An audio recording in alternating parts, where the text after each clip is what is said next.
సామాజిక న్యాయం కోసం మహాత్మా జ్యోతిరావు పూలే అహర్నిశలు శ్రమించారని గుంటూరు పశ్చిమ తూర్పు ఎమ్మెల్యేలు మహమ్మద్ నజీర్ అహ్మద్ గల్లా మాధవి గుర్తు చేశారు. సమాజంలో మహిళలకి గుర్తింపు తెచ్చిన ఘనత మహాత్మా జ్యోతిరావు పూలేకే దక్కిందని చెప్పారు. పూలే 134వ వర్ధంతి సందర్భంగా గుంటూరు మున్సిపల్ ట్రావెలర్స్ బంగ్లా ఆవరణలోని ఆయన విగ్రహానికి ఎమ్మెల్యేలు నజీర్ అహ్మద్ గల్లా మాధవి, ఎమ్మెల్సీలు కెఎస్ లక్ష్మణరావు, చంద్రగిరి యేసరత్నం పూలమాలలు వేసి ఘనంగా నివాళులు అర్పించారు. ఈ సందర్భంగా వారు మీడియాతో మాట్లాడారు. ఆయన ఆశయాలను రాష్ట్ర ముఖ్యమంత్రి చంద్రబాబు నాయుడు ముందుకు తీసుకువెళ్తున్నారని తెలియజేశారు. ఈ కార్యక్రమంలో జిల్లా కలెక్టర్ నాగలక్ష్మి, జెడ్పీ చైర్పర్సన్ కత్తెర హనీ క్రిస్టినా, కేసన శంకర్రావు తదితరులు పాల్గొన్నారు. బడుగు బలహీన వర్గాల ఆశా జ్యోతిగా మహాత్మాగా పేరుగాంచిన జ్యోతిబా పూలే గారి వర్ధంతిని పురస్కరించుకొని ఈరోజు అందరం కూడా ఆయనకి ఘన నివాళులు అర్పించడం జరిగింది. ఇలాంటి మహనీయుల్ని గుర్తు చేసుకోవడం చాలా అవసరం సమాజానికి. ఎందుకంటే కులరహితమైన సమాజాన్ని ఏర్పాటు చేయడంలో వారు చేసిన కృషి అనిర్వచనీయం.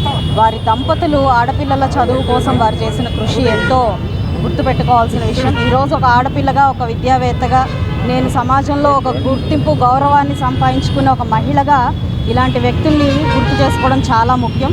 ఎందుకంటే ఆనాడు వారు చేసిన కృషికి ఫలితమే ఈరోజు మా ఈ స్త్రీలు చదువుల్లో కానివ్వండి, సామాజికంగా గౌరవ మర్యాదల్లో కానివ్వండి ముందుంటున్నారు. సో అలాంటి వారందరినీ కూడా గుర్తు చేసుకోవడం మా బాధ్యత. భావితరాలకి మహనీయుల గురించి చెప్పడము, వారి గురించి అవగాహన కల్పించడం కూడా మా యొక్క బాధ్యత.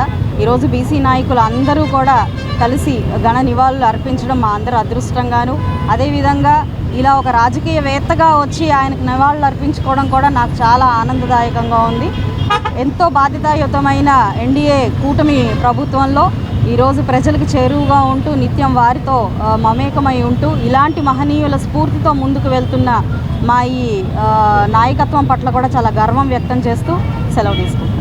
ముందుకు నడిపించినటువంటి మహానాయకుడు జ్యోతిరావు పూలే గారు భారతదేశ స్వాతంత్ర పోరాటంలో ఒక పక్కన గాంధీజీ గారు స్వాతంత్రం కోసం పోరాడుతూ ఉంటే, రెండో పక్కన మహిళల్లో స్వాతంత్ర భావాల్ని, అణగారిన వర్గాల్లో స్వాతంత్రం కల్పించేటువంటి దిశగా అడుగులేసినటువంటి మహానుభావుడు జ్యోతిరావు పూలే గారు. ఈరోజు మొట్టమొదటి మహిళల కోసం హాస్టల్ ఏర్పాటు చేసి విద్యాభ్యాసం కల్పించినటువంటి మహానాయకుడు జ్యోతిరావు పూలే గారు. సామాజిక సంస్కర్తగా అణగారినటువంటి వర్గాలకు ఒక బృహత్తరమైనటువంటి ఆలోచనతో వారందరూ కూడా ఏదైతే ఓసీ వర్గాలతో పాటు సమానంగా ముందుకు సాగాలని, అణగారినటువంటి వర్గాలకు సమాన హక్కులు కల్పించాలని, వారికి చదువు విద్యాభ్యాసం ద్వారానే విజ్ఞానం కలుగుతుందని, తద్వారా సమాజంలో సమాన స్థాయికి ఎదగలుగుతారని భావనతో ఆ రోజు మొదలుపెట్టినటువంటి ప్రయత్నం ఈరోజు మా నాయకుడు చంద్రబాబు నాయుడు గారు బీసీలు, అణగారినటువంటి వర్గాలకు పెద్దపీట వేస్తూ వారి కోసం ఒక సామాజిక వర్గాన్ని కాపాడుకోవడానికి ఈరోజు వారందరికీ కూడా కొత్త చట్టాన్ని రూపొందించి అణగారినటువంటి వర్గాలకు అవకాశాలు కల్పిస్తూ, మహిళలకు సమాన అవకాశాలు కల్పిస్తూ, సాక్షాత్తు ఒక హోంమంత్రి కూడా మహిళకి ఇచ్చినటువంటి పరిస్థితులు కానీ, అంతేకాకుండా ఉద్యోగ అవకాశాల్లో రాజకీయ రిజర్వేషన్లో కూడా గత ప్రభుత్వం చేసినటువంటి తప్పిదాలన్నింటినీ కూడా సరిచేస్తూ ఈరోజు 33%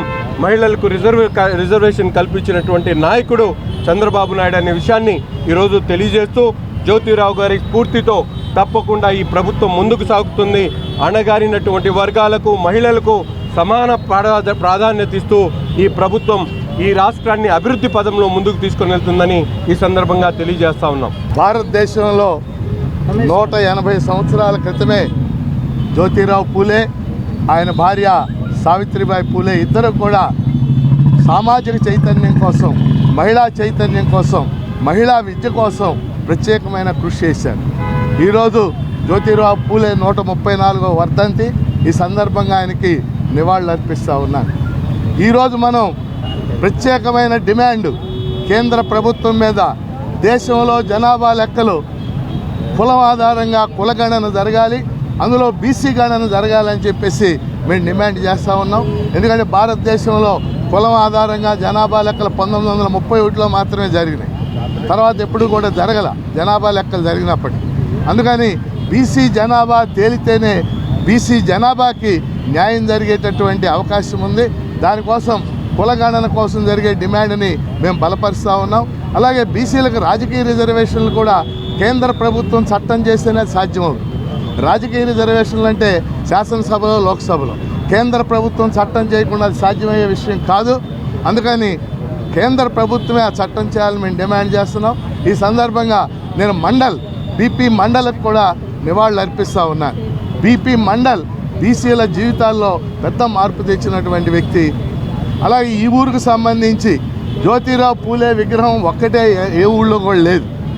జ్యోతిరావు పూలే, సావిత్రిబాయి పూలే విగ్రహాలు ఎప్పుడు పక్కనే ఉంటాయి. ఇక్కడ సావిత్రిబాయి పూలే విగ్రహం కూడా ఏర్పాటు చేయాలని ప్రభుత్వాన్ని, అధికారులను కూడా నేను కోరుతున్నాను.